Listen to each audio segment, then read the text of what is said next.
Throughout history, Jews have often faced persecution and social exclusion, while the ways they sought to improve their situation were frequently unrecognized or rejected by society, causing widespread distress.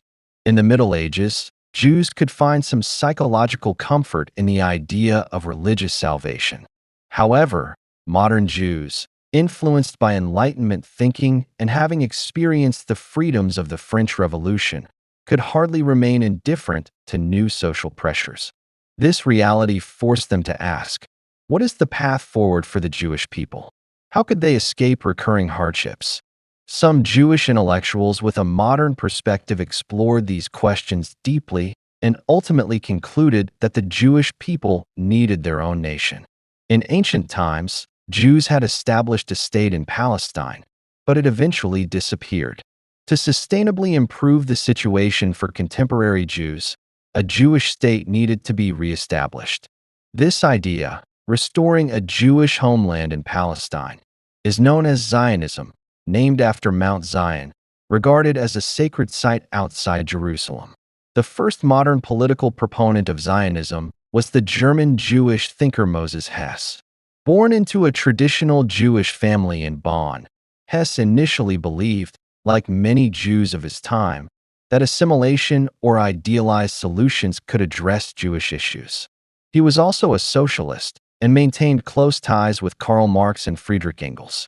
After the failure of the European revolutions, he went into exile to avoid political persecution and focused on academic research, while continuing to study Jewish questions.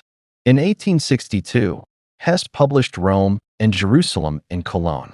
In this work, he argued that the Jewish question had become Europe's final national problem. He emphasized that Jews were a distinct people, not merely a religious group. Jewish emancipation could not rely solely on assimilation. The only way to fully improve their situation was to return to their homeland, Palestine, and restore the ancient Jewish state. Hess wrote that every Jew, whether willing or not, was closely connected to the fate of the nation and bore responsibility for the revival of Israel. He also proposed that this Jewish state be founded on socialist principles, with land nationalization and cooperative production, serving as a model for other oppressed peoples. Hess was not only the first to propose political Zionism, but he also boldly combined it with socialism. However, at the time, Europe's socialist movement was in decline, and Hess did not offer a concrete plan for establishing a state. Consequently, his book had limited impact. In 1881, waves of anti-Jewish violence in Russia prompted many Eastern European Jews to consider their future. Should they endure persecution, convert and assimilate, or emigrate? Leo Pinsker, a Jewish doctor from Odessa, after witnessing anti-Jewish attacks, anonymously published Auto-Emancipation in German in Berlin in 1882, which had a significant impact among Eastern European Jews. Pinsker argued that anti-Jewish prejudice stemmed from social jealousy and resentment, and the lack of a Jewish homeland made Jews vulnerable targets. Long-term oppression had also affected their communal life.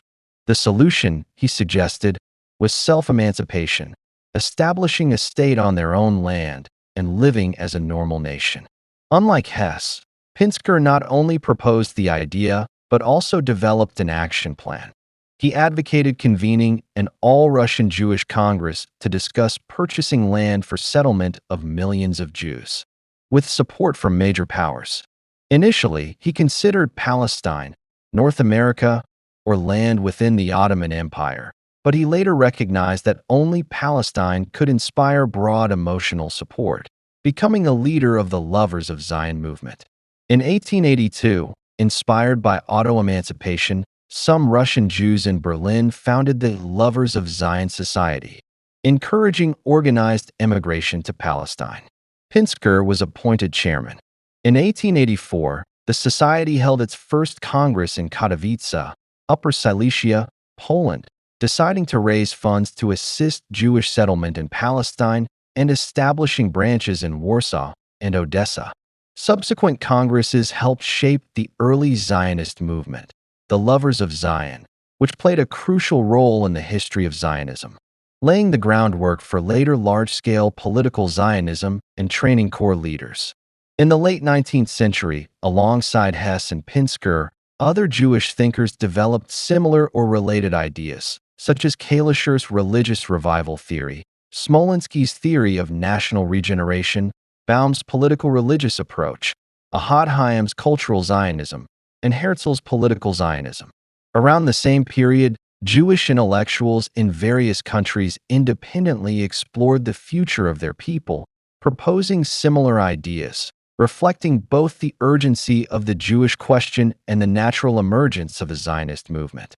Under Pinsker's influence, in 1882, Russian Jews formed the Lovers of Zion Society to promote migration to Palestine. The Society's early activities laid the foundation for the political Zionist movement of the early 20th century and nurtured many of its future leaders.